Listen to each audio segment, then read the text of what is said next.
دوستان ارجمند در پایه مجسمه استاد شاعر شهیر، شاعری واقعا هم ماندگار عصر ما، استاد لایق شیرعلی در پنجکن همراه دوستی هنرمندی ما صدیق شباب و برادری بسیار ارجمند و قندی من که سالیانی زیاد از عهد برادری و خواهری داریم. اکای علی جان که یکی از شخصیت های خیلی با نفوذ در ناحیه هستند قرار داریم. خیلی به مورد می شمارم یک شعری را از استاد لایق شیرعلی برای شما قرائت بکنم که خودم عاشق این شعر هستم.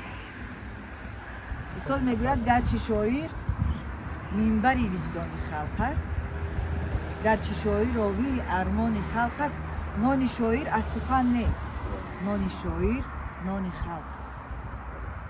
خلق ما از بطن مادر شاعر است، شاعر در کل شاعرهای دنیا قادر است. لی گرچه رودکی و حافظ و خیامهایش بودند، لی گرچه عینی و لاهوتی و میرزای ترسون زاده دارد، باز هم دارد به شاعر احتیاج.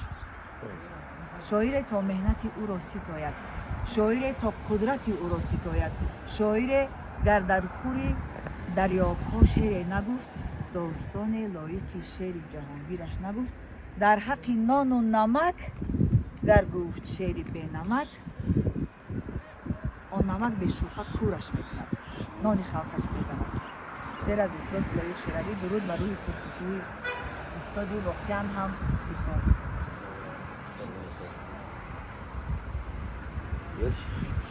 لایق بعد 100 سال میگه 1000 ساله ها شد.